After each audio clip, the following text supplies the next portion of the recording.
The top idea in your mind.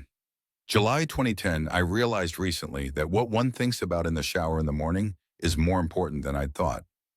I knew it was a good time to have ideas. Now I'd go further. Now I'd say it's hard to do a really good job on anything you don't think about in the shower. Everyone who's worked on difficult problems is probably familiar with the phenomenon of working hard to figure something out, failing, and then suddenly seeing the answer a bit later while doing something else. There's a kind of thinking you do without trying to. I'm increasingly convinced this type of thinking is not merely helpful in solving hard problems, but necessary. The tricky part is you can only control it indirectly. I think most people have one top idea in their mind at any given time. That's the idea their thoughts will drift toward when they're allowed to drift freely.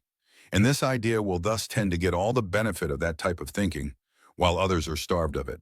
Which means it's a disaster to let the wrong idea become the top one in your mind. What made this clear to me was having an idea I didn't want as the top one in my mind for two long stretches. I'd noticed startups got way less done when they started raising money, but it was not till we ourselves raised money that I understood why. The problem is not the actual time it takes to meet with investors. The problem is that once you start raising money becomes the top idea in your mind.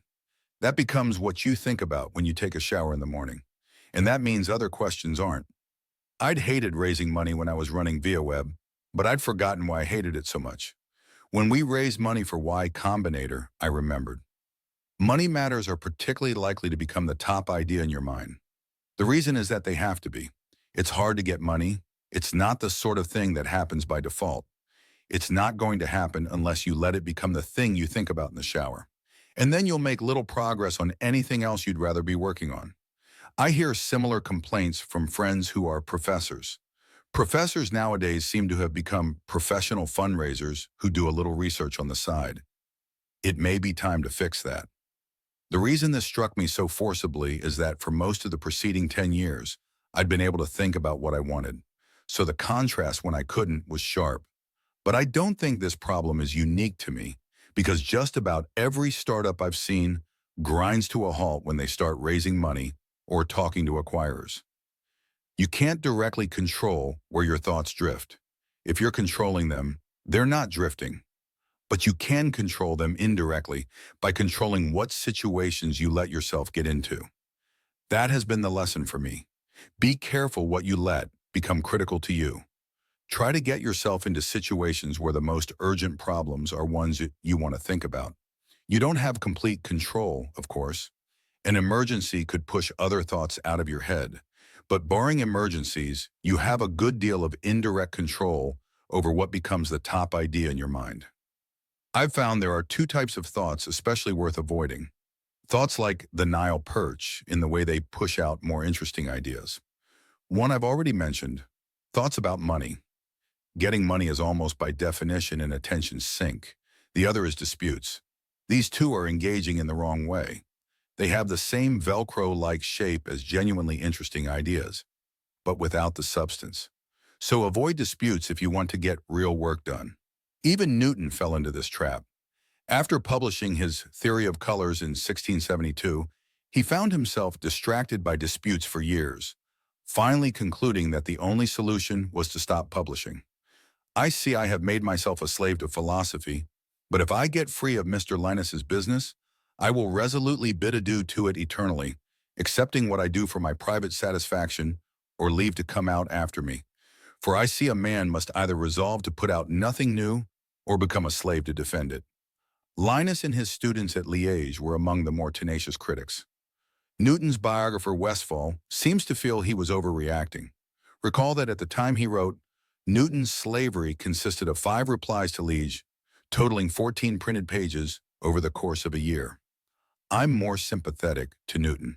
The problem was not the 14 pages, but the pain of having this stupid controversy constantly reintroduced as the top idea in a mind that wanted so eagerly to think about other things. Turning the other cheek turns out to have selfish advantages. Someone who does you an injury hurts you twice. First by the injury itself, and second by taking up your time afterward thinking about it. If you learn to ignore injuries, you can at least avoid the second half. I've found I can, to some extent, avoid thinking about nasty things people have done to me by telling myself, This doesn't deserve space in my head. I'm always delighted to find I've forgotten the details of disputes, because that means I hadn't been thinking about them. My wife thinks I'm more forgiving than she is, but my motives are purely selfish. I suspect a lot of people aren't sure what's the top idea in their mind at any given time. I'm often mistaken about it. I tend to think it's the idea I'd want to be the top one rather than the one that is. But it's easy to figure this out. Just take a shower. What topic do your thoughts keep returning to? If it's not what you want to be thinking about, you may want to change something. Notes. No doubt there are already names for this type of thinking, but I call it ambient thought. This was made particularly clear in our case because neither of the funds we raised was difficult, and yet in both cases the process dragged on for months. Moving large amounts of money around is never something people treat casually. The attention required increases with the amount, maybe not linearly, but definitely monotonically. Corollary. Avoid becoming an administrator, or your job will consist of dealing with money and disputes.